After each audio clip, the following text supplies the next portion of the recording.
नमस्कार, आदाब। मैं हूं दानिश रिजवी और आप देख रहे हैं इंडिया न्यूज उत्तर प्रदेश उत्तराखंड।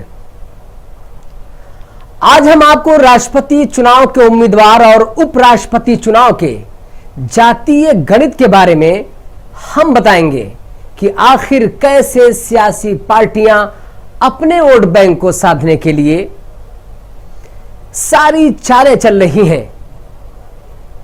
भाजपा ने द्रौपदी मुर्मू को राष्ट्रपति प्रत्याशी बनाकर आदिवासी कार्ड का दांव चल दिया था। महिला, दलित, मुस्लिम, दक्षिण भारत से आने वाले लोग राष्ट्रपति बन चुके हैं, लेकिन आदिवासी समुदाय इससे वंचित रहा है। आजादी से के बाद से लेकर अब तक लोकसभा की 543 सीटों में से 47 सीटें आदिवासी समाज के लिए आरक्षित हैं। 60 से अधिक सीटों पर आदिवासी समुदाय का प्रभाव रहता है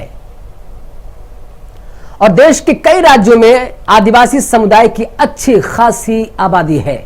उनमें मध्य प्रदेश, गुजरात, झारखंड, राजस्थान, छत्तीसगढ़, हिमाचल प्रदेश में बड़ी संख्या में आदिवासी वोटर निर्णायक भूमिका निभाते हैं।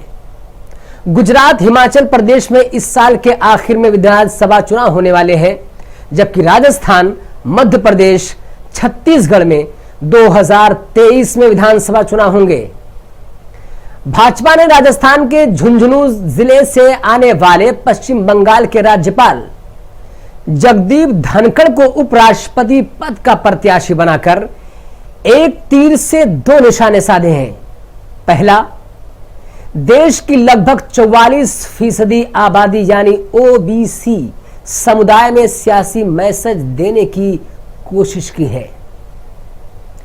दूसरा, राजस्थान, हरियाणा और उत्तर प्रदेश में नाराज चल रहे जाटों को साधने के लिए यह बीजेपी का ट्रम्प कार्ड है।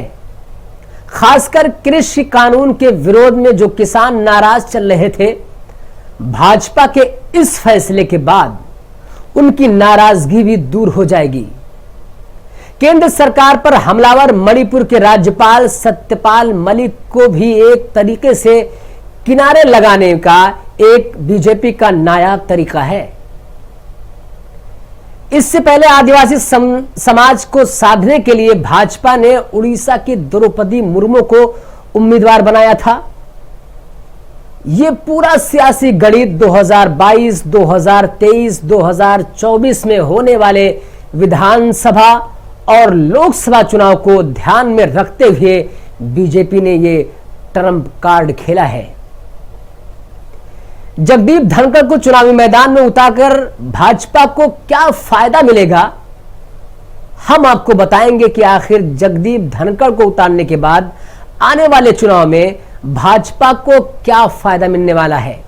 जाट आबादी का हिस्सा राजस्थान में 10% है, हरियाणा में 18 से 20% है, तो वहीं उत्तर प्रदेश में मात्र 2% है, लेकिन बहुत प्रभावशाली है क्योंकि पश्चिम उत्तर प्रदेश में जाट समुदाय का एक वर्चस्व रहा है। अभी आपने देखा होगा 2022 के विधानसभा चुनाव को लेकर जाट वोट को लुभाने के लिए सभी पार्टियों ने कितनी चालें चली थी।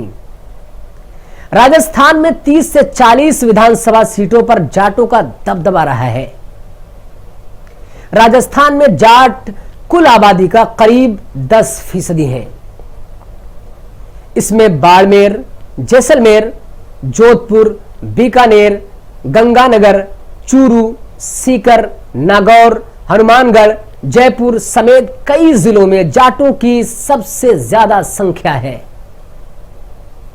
आजादी के बाद से लेकर अब तक प्रदेश में भले ही जाट मुख्यमंत्री ना बना हो, लेकिन राजस्थान की सियासत में इस समाज का काफी दबदबा रहा है। भाजपा, कांग्रेस और आरएलपी के प्रदेश अध्यक्ष जाट ही है। भाजपा के प्रदेश अध्यक्ष सतीश पुनिया, कांग्रेस के प्रदेश अध्यक्ष गोविंद सिंह डोटासरा हैं। इधर आरएलपी के संयोजक हनुमान बेनीवाल हैं। विधानसभा चुनाव में औसतन 20% विधायक जाट समुदाय के होते हैं।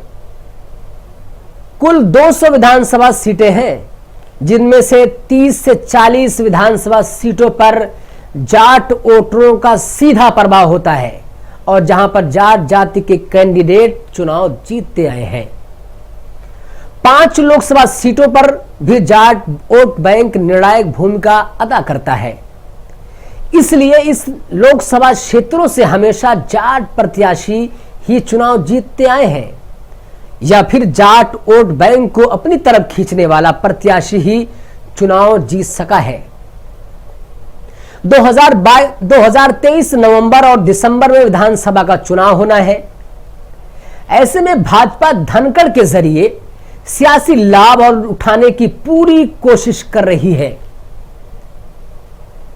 जाट वोटों के दबदबों का ही असर है कि राजस्थान में लगातार जाट वोट को लुभाने की भरपूर कोशिश की जा रही है।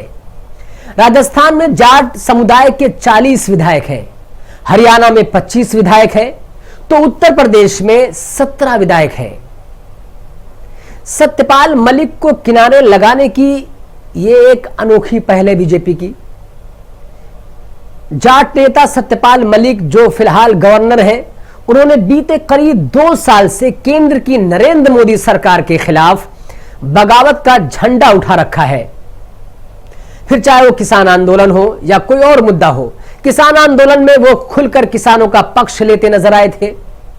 जम्मू कश्मीर और गोवा के गवर्नर रहते हुए उन्होंने भ्रष्टाचार को लेकर ऐसी बातें कही थी जिससे बीजेपी और उसके नेतृत्व की किरकिरी हुई थी। मलिक ऐसा इसलिए कर रहे थे कि ताकि वो जाट वोटों को एकजुट कर सकें, लेकिन अब भाजपा ने धनखड़ को उपराष्ट्रपति पद का प्रत्याशी बनाकर मलिक को किनारे कर दिया है। हरियाणा में रूठे जाटों को मनाने का एक दांव भी हो सकता है।